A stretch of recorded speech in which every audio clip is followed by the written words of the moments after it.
అందరికీ నమస్కారం అండి. రాజ్యానికి సామంత రాసిన ఉత్తరం చూసినప్పటి నుండి చిర్రెత్తుకొస్తోంది. ఎన్నిసార్లు విప్పి చదివినా దానిలోని అంశం తాలూకు వివరణ మరీ కోపం తెప్పిస్తోంది. ఇక లాభం లేదు. మళ్ళీ ఆ ఉత్తరానికి జవాబు రాసే సమయం తనకు లేదు. ఫోన్ ద్వారా చెబుదామంటే అది ఫోన్ వాడదు. వాడో మూర్ఖపు మొగుడు. చెబితే వినడు. కొడితే ఏడ్చేలా ఉంటాడు. బెడ్రూంలోకి వెళ్లి చేతికి చిక్కిన చీరలు 2 బ్యాగ్లో పెట్టుకుంది. తనకు కావలసిన వస్తువులన్నీ హ్యాండ్ బ్యాగ్లో కుక్కుని బయటికొచ్చి మూసి తాళం వేయబోయేంతలో వెనగ్గా భర్త కారు హార్న్ వినబడి వెళ్లి గేట్ తీసింది. రాఘవకు చెప్తే తనను పంపడు. అందుకే అతను రాకముందే రాయగిరి వెళ్లాలని తాను చేసిన ప్రయత్నం. అది దెబ్బతిన్నందుకు మనసులో గుబులును కనబడనీయకుండా జాగ్రత్త పడుతూ, ఏంటి ఈరోజు తొందరగానే వచ్చినట్లున్నారు అని రాణి నవ్వును పులుముకుంటూ భర్తకు ఎదురెళ్లి పలకరించింది. అవేమీ పట్టని రాఘవ, ఒకసారి నీ ముఖాన్ని అద్దంలో చూసుకున్నావా అన్నాడు భార్యను ఉద్దేశించి. ఇప్పుడు నా ముఖానికేం తక్కువైంది గాని నేను మీ సామంత దగ్గరికి వెళ్తున్నాను. కాస్టాండ్లో దించుదురు దించుదురు బాబూ. లోపల తన ముఖానికి ఏమైందబ్బా అని చేతులతో ముఖాన్ని తడుముకుని చూసుకుంది. నుదుట ఉండాల్సిన బొట్టు చేతికి తగల్లేదు. ఈ మగాళ్ళు ఎప్పుడూ ఇంతే. చెట్టంత మగడు ఎదురుగా ఉన్న భార్యల నుదుటిపై తమ తలరాతలను పెట్టుకుంటారు. ఎన్ని ఆదర్శ భావాలున్నా ఏం లాభం? లోపల పాతుకుని పోయిన భావాలు ఎక్కడికి పోతాయి? విసుగ్గా అనుకుంది. కాస్త నా మొహాన ఛాయన్నా పోయిరాజీ, తర్వాత దింపుతా కాని. అయినా సామంత దగ్గరికి వెళ్ళడానికి అంత అర్జెంటు పనే వచ్చిందేంటి? ఇంట్లోకి నడుస్తూ అన్నాడు రాఘవ. ఇదిగో మీరే చూడండి. మీ ముద్దుల చెల్లెలి ఉత్తరం బ్యాగ్లో నుంచి తీసి ఉత్తరాన్ని భర్త చేతిలో పెట్టి వంటింట్లోకి నడిచింది. రాఘవ లోపలికొచ్చి తీరిగ్గా సోఫాలో చేరిగలబడి చెల్లెలు రాసిన ఉత్తరం చదవసాగాడు. 2 సార్లు చదివినా అందులో ఉన్న విషయం అర్థం కాక నుదురు పట్టుకున్నాడు. ఇప్పుడు అర్థమయ్యిందా నేనెందుకు ప్రయాణమవుతున్నానో అంటూ భర్త చేతిలో ఓ కప్పు పెట్టి తను ఓ కప్పులో టీ తాగుతూ భర్త ఎదురుగా ఉన్న సోఫాలో కూర్చుంది. భార్య వైపు ఏమీ అర్థం కాని వాడిలా మొహం పెట్టి, అసలేం జరిగిందని నువ్వంత హడావిడి చేస్తున్నావు? ఈ ఉత్తరంలో అంత సీరియస్ విషయం ఏముందని? నేను వాణికి ఫోన్ చేస్తాను. సంధ్యను తీసుకుని వాళ్లనే మనింటికి రమ్మనమని చెప్తాను. నువ్వేమీ కంగారు పడకు. నీకసలే ఆరోగ్యం బాగాలేదు. రేపెలాగో ఆదివారమే కదా. అందరం స్థిమితంగా కూర్చుని మాట్లాడుకుందాం. నువ్వెళ్ళి నుదుటన బొట్టు పెట్టుకో. ఆ మొహం చూడలేకపోతున్నాను అన్నాడు కాస్త వెసుగ్గా. సామంత రాఘవకు ఒక్కగానొక్క చెల్లెలు. తల్లి తండ్రి చిన్నప్పుడే చనిపోవడంతో నానమ్మ తాతయ్యలే వారిద్దరినీ పెంచి పెద్ద చేశారు. సామంత డిగ్రీ వరకు చదువుకుంది. ఉన్న ఊళ్ళోనే మంచి ఆస్తిపరులైన దూరపు బంధువుల అబ్బాయి మహేందర్కిచ్చి పెళ్లి చేశారు. మహేందర్ ఏజీ బీఎస్సీ చేసి ఉండడంతో ఊర్లోనే వ్యవసాయం చేసుకుంటూ అక్కడే స్థిరపడ్డాడు. ఆర్గానిక్ పంటలు పండిస్తూ కాస్త చాదస్తంగా ఉంటాడు. పెళ్లై 25 ఎన్నోసార్లు సిటీకొచ్చినా ఏ రోజు కూడా వీళ్ళింటికి వచ్చిన పాపాన పోలేదు. వాళ్ళిద్దరి ఒక్కగానొక్క కూతురు వాణి. మెడిసిన్ 4వ సంవత్సరం హైదరాబాద్లో హాస్టల్లోనే ఉంటూ చదువుకుంటోంది. రాఘవ పంచాయతీ ఆఫీస్లో ఇంజనీర్గా ఉద్యోగం చేస్తూ హైదరాబాద్లోనే స్థిరపడ్డాడు. రాజ్యం అసలు పేరు రాజేశ్వరి. రాజేశ్వరి రాఘవ ఆఫీస్లో పనిచేస్తున్న ఆనందం గారి అమ్మాయి. ఆనందం గారితో బాగా చనువు ఉండడం వలన అతని ఆహ్వానం మేర వాళ్ళింటికి ఎక్కువగా వెళుతూ ఉండడం, అక్కడ వాళ్ల పెద్దమ్మాయితో పరిచయం, ప్రేమ మెట్లను ఎక్కించింది. చెల్లెలి పెళ్లి కూడా అయిపోవడంతో రాజేశ్వరిని వివాహం చేసుకోవడానికి అతనికి కులం అడ్డం రాలేదు. ఇద్దరు పెద్దల సమక్షంలో రిజిస్టర్ మ్యారేజీ చేసుకుని హాయిగా ఉంటున్నారు. వాళ్లకు 2 కూతుళ్లు. రాజేశ్వరి తల్లిద్దరూ 2 నెలల వ్యవధిలో చనిపోవడం వల్ల ఆడపిల్లకు పెళ్లి చేస్తే మంచిదని అందరూ చెప్పడంతో బీటెక్ చేసిన పెద్ద కూతురు వింధ్యకు కిందటేడాదే పెళ్లి చేశారు. అల్లుడు సాఫ్ట్వేర్ ఇంజనీర్, అమెరికాలో స్థిరపడ్డారు. చిన్న కూతురు సంధ్య అత్త దగ్గర ప్రశాంతంగా ఉంటుందని సివిల్స్ ప్రిపేర్ కావటానికి 2 నెలలుగా అక్కడే ఉండి ప్రిపేర్ అవుతోంది. చదువు డిస్టర్బ్ అవుతుందని సెల్ ఫోన్ కూడా ఇంట్లోనే పడేసి వెళ్లిపోయింది. రాఘవ వాణికి ఫోన్ చేసి విషయం చెప్తూ, రేపు అమ్మా నాన్నల్ని తీసుకుని సంధ్యను రమ్మనమని పక్కింటి చెన్నయ్యకు కాల్ చేసి చెప్పాను. నువ్వు రా తల్లి అని పిలిచాడు. తెల్లారి ఉదయం 8 గంటలు కావస్తూ ఉండగా వాణి హాస్టల్ నుండి మేనమామ ఇంటికి వచ్చింది. తను వచ్చేటప్పటికి మామ లేకపోవడంతో మెల్లగా అత్త దగ్గరికి చేరి, అసలేమైందత్తా? అమ్మా నాన్నలు మళ్ళీ గొడవ పడ్డారా? లేక సంధ్య ఏమైనా ప్రాబ్లం చేసిందా? ఎందుకు ఇంత హడావిడి చేస్తున్నారు? అత్తా, చెప్పవు అంటూ రాజ్యం బుగ్గలు పట్టుకుని గారంగా అడిగింది. మీ అమ్మ ఒక ఉత్తరం రాసింది వాణి. నేను తన నుండి అలాంటి ఉత్తరం ఒకటి వస్తుందని ఎప్పుడూ ఊహించలేదసలు. ఇంత దుఃఖాన్ని మోస్తూ కూడా తను ఏనాడూ బయటపడలేదు. అది చూసి నా మనసు అల్లకల్లోలం అయిపోయింది. నువ్వు కూడా ఏ రోజు మాకా విషయాలు చెప్పనే లేదు. నీకా ఉత్తరం ఇస్తావాణి, దాన్ని చదివితే నీకే తెలుస్తుంది అంటూ బెడ్రూంలోకి పోయి రాత్రి బెడ్ కింద దాచిన సామంత రాసిన ఉత్తరం తీసి ఇచ్చింది రాజ్యం.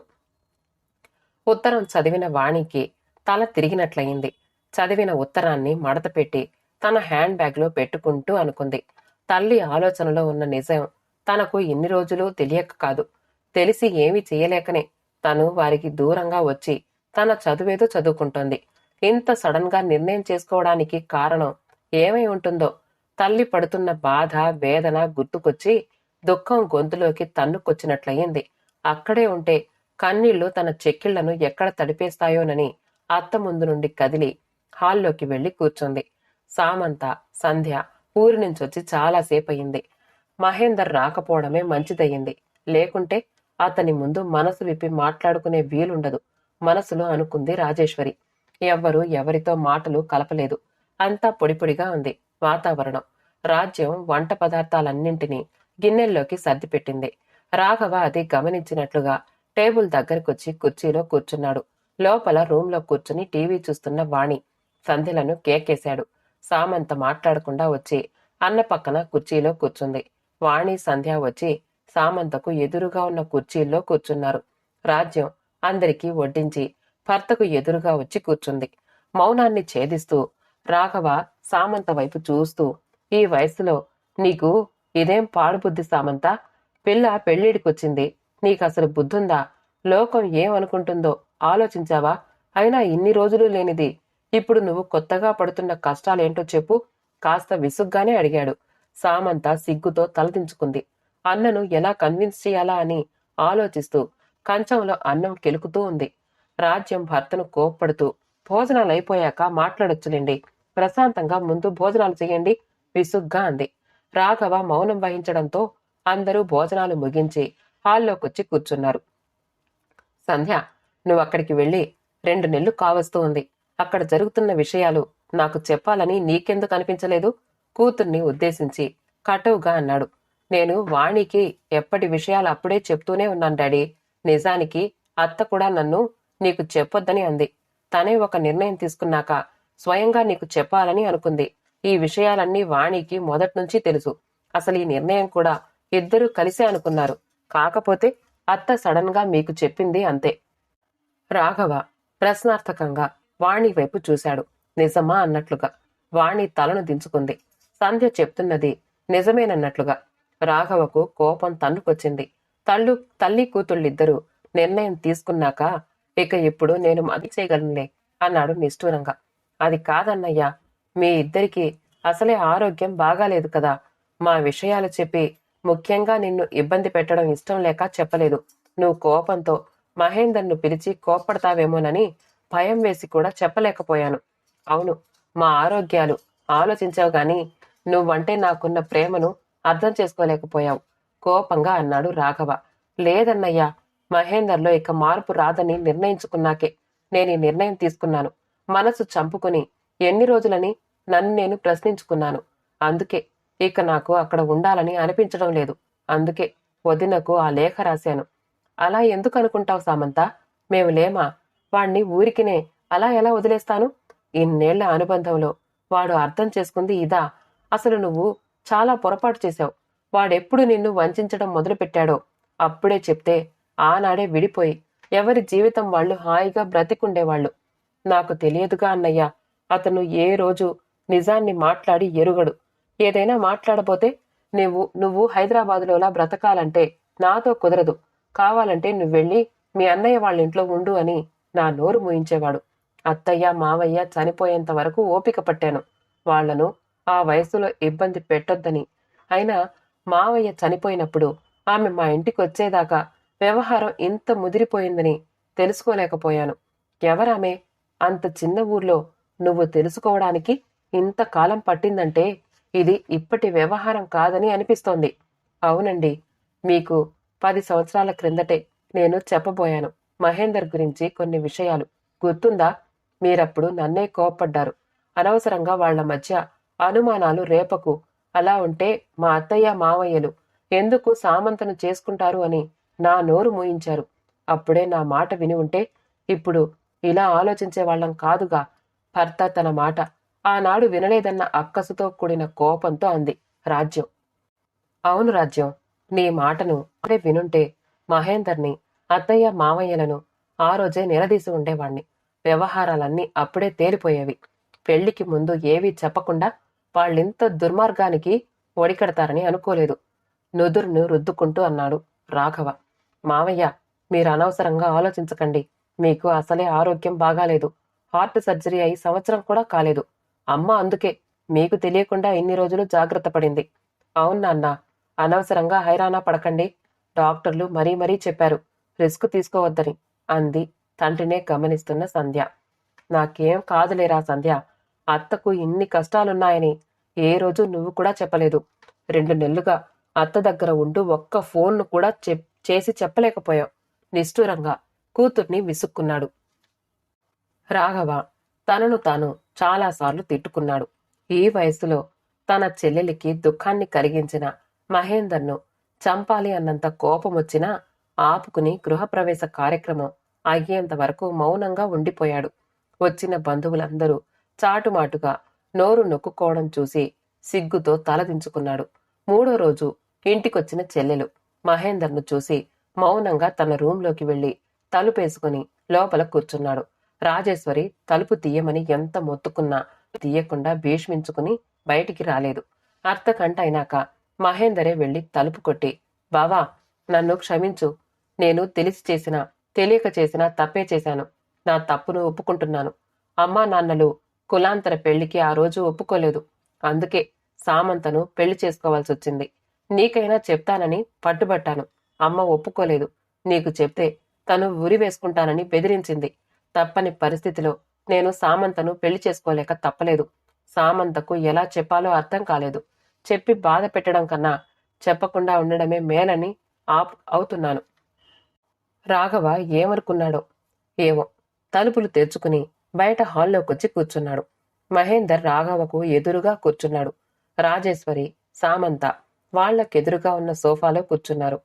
అత్త ఇంటి గృహప్రవేశానికొచ్చిన వింధ్య, సంధ్య, వాణీలు జరగబోయే ఉపద్రవాన్ని తలుచుకుంటూ కూర్చున్నారు.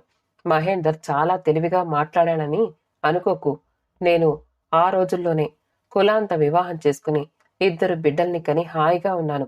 నువ్వు ఆనాడే చెప్తే నా చెల్లెల్ని అర్ధాంతరంగా చదువు మాన్పించి నీకిచ్చి పెళ్లి చేసేవాణ్ణి కాదు. దానికి తగ్గవాణ్ణి అదే ఎంచుకునేది. లేకపోతే మాకిష్టం గంతకు తగ్గ బొంత దొరికితే చేసేవాణ్ణి. ఇన్ని సంవత్సరాలు నా చెల్లెలు పడిన వేదనకు, దుఃఖానికి కారణం నువ్వు కాదా? పోనీ పెళ్ళయ్యాకైనా చెప్పినా దానికి విడాకులిప్పించి మరో వివాహాన్నైనా చేసుండేవాణ్ణి. అంతా అయిపోయి ఇప్పుడు నడి వయసులో అది ఏమైపోవాలని అనుకున్నావు? దాని జీవితం ఇప్పుడు ఏం కావాలి? అలాంటప్పుడు వాణిని ఎందుకు కన్నావు? అందానికి ఒకరు, అందరితో పాటు ఒకరు అనుకుని నీకు నువ్వు సుఖంగానే ఉన్నావు. నా చెల్లెలు ఏం తప్పు చేసింది? నా చెల్లెలే ఆ తప్పు చేస్తే నువ్వు ఊరుకుంటావా? అది పరువుకో, నన్ను బాధ పెట్టవద్దనో మౌనంగా ఇన్ని రోజులు మౌనంగా ఉండిపోయింది.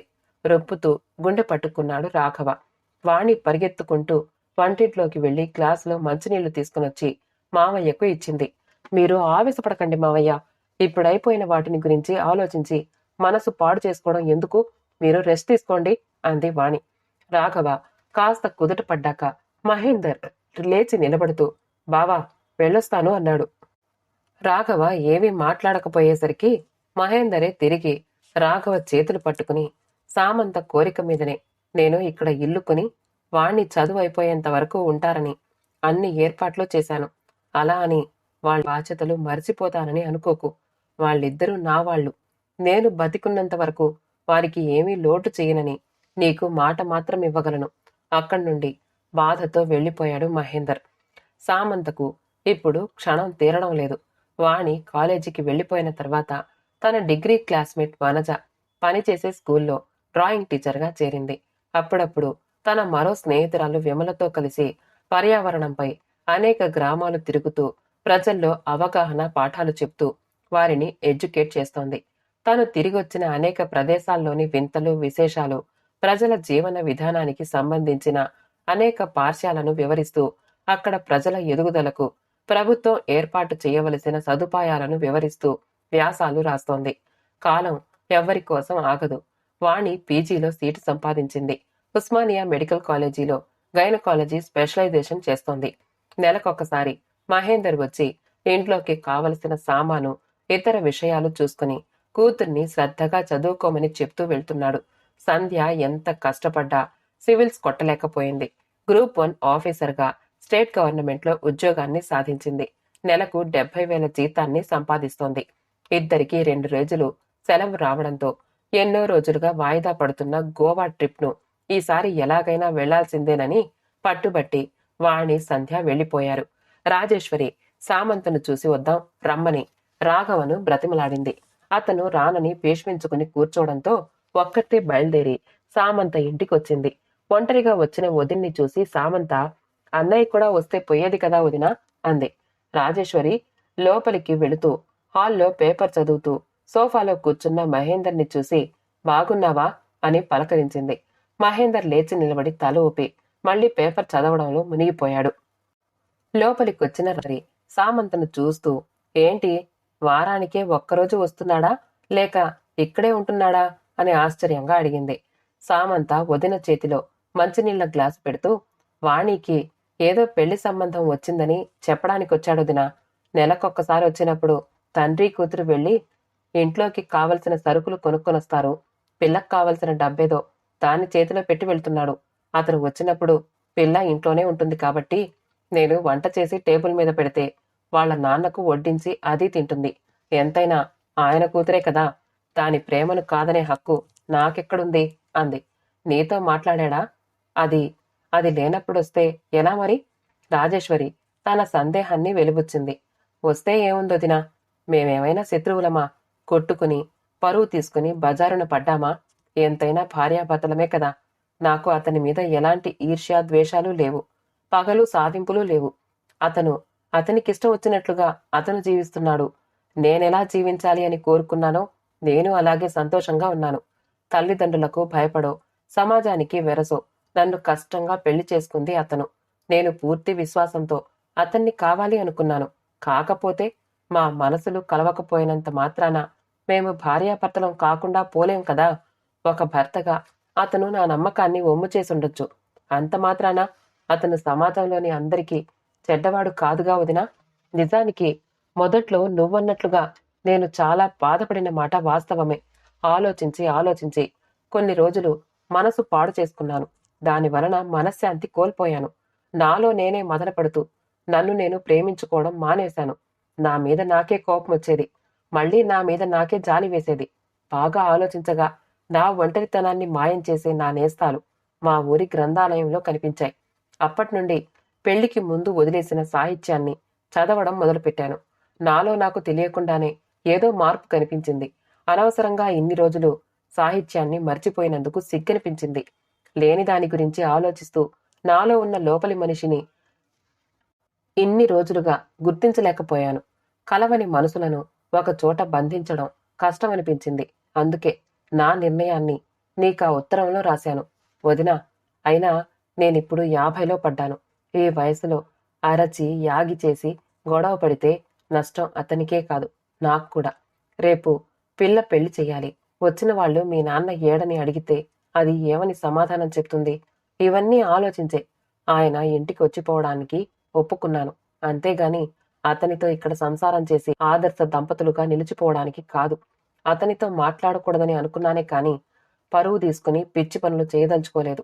ఏదైనా సమస్యను సామరస్యంతో పరిష్కరించుకోవాలి.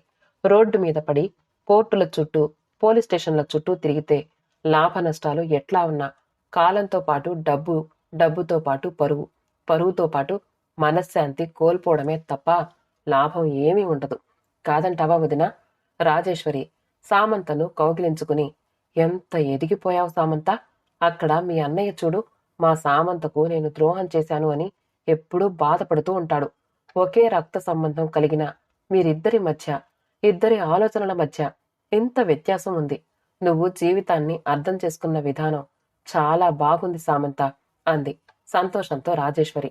6 సంవత్సరాల తర్వాత వింధ్య అమెరికా నుండి తన 2 ఆడపిల్లల్ని తీసుకుని మొదటిసారిగా ఇండియా రావడంతో రాఘవ సామంతను వాణిని రమ్మని కబురు చేస్తే వచ్చారు. వింధ్య అమెరికా నుండి ఎవరెవరికి ఏమేం వస్తువులు తెచ్చిందో ఒక్కొక్కటి తీసి చూపిస్తోంది. వాణి, ఇది మహేందర్ మావయ్యకి వాచి అంటూ అంటూ ఇచ్చి, ఏడి మావయ్య రాలేదు అని అడిగింది వాణిని. అందరూ మౌనం వహించడంతో, మావయ్యను పిలవండి డాడీ, మనుషులు తప్పు చేయడం సహజం. అత్తకు అన్యాయం జరిగింది, కాదనను. దానికి అతను శిక్ష అనుభవిస్తూనే ఉన్నాడు. ఆమె అనారోగ్య కారణాలతో చనిపోయిందట. మావయ్య ఇప్పుడు అక్కడ ఒక్కడే ఒంటరిగా ఉంటున్నాడట. మొన్న మధ్య మావయ్యకు కూడా హార్ట్ స్ట్రోక్ వచ్చిందని వాణి చెప్పింది. మనమందరం ఉండి అతన్ని అలా అనాథగా అక్కడ వదిలివేయడం ఏమన్నా బాగుందా? మాకు తెలియని విషయాలు నీకు బాగానే తెలిసాయే అన్నాడు రాఘవ కాస్త వెటకారంగా. ఆ విషయాలే కాదు డాడీ, మన సంధ్య వాణి కూడా 2 అబ్బాయిల్ని ప్రేమిస్తున్నారు. వాళ్లను పెళ్లి చేసుకోవడానికి వాళ్ళిప్పుడు సిద్ధపడ్డారు. నేనసలు ఆ పని మీదనే ఏదో వంక పెట్టుకుని వచ్చాను. మావయ్యను పిలిపిస్తే ఆ అబ్బాయిలను రమ్మనమని కబురు పంపిస్తాను. కొత్తగా వచ్చిన పెద్దరికాన్ని ప్రదర్శిస్తూ అంది వింధ్య. మర్నాడు మహేందర్తో పాటు వాణి సంధ్యలు చేసుకోబోయే అబ్బాయిల కుటుంబాలు కూడా రావడం, వాళ్ళు వీళ్ళు పరిచయాలు తదితర మాటలు అన్నీ స్నేహపూర్వకంగా అయిపోయాక 2 పెళ్లిళ్లు ఒకేసారి ఒకే స్టేజీ మీద దండలు మార్చుకోవాలన్న నిశ్చయం జరిగిపోయింది. సమాజ పరిణామ క్రమంలో మనుషులతో పాటు వారి ఆలోచనలు మారట్లేదని ఇన్ని రోజులుగా అనుకున్న తనకి, మార్పు తనతోనే అంతం కాకుండా తన వారసులుగా ఈరోజు వాణి సంధ్యలు కులాంతర వివాహాలు, ఏ ఆర్భాటాలు లేకుండా స్టేజీ పెళ్లిళ్లు చేసుకోవడానికి ముందుకు రావడం ఎంతో ఆనందంగా ఉంది. కులాంతర వివాహాలు చేయాలన్న ఆశయాలను నమ్మిన తాము ఆచరణలో ఉండటమే కాదు, రేపటి కాలానికి ప్రతినిధులను తాము 2వ తరానికి నిలబెట్టుకోబోతున్నారు. చాలా రోజుల తర్వాత ఆ రోజు రాఘవ రాజేశ్వరిలతో పాటు మహేందర్ సామంతులు కూడా ఎవరి ఆలోచనల్లో వాళ్ళు ప్రశాంతంగా నిద్రపోయారు. కథ సమాప్తమండి. కథ నచ్చితే లైక్ చేయండి, షేర్ చేయండి, కామెంట్ చేయండి. మా ఛానల్ని సబ్స్క్రైబ్ చేసుకోండి. ఆల్ అనే బెల్ బటన్ని నొక్కండి. మళ్ళీ కలుద్దాం ఇంకో మంచి కథతో. ఈ కథ చదవడంలో ఏమైనా తప్పుంటే క్షమించండి.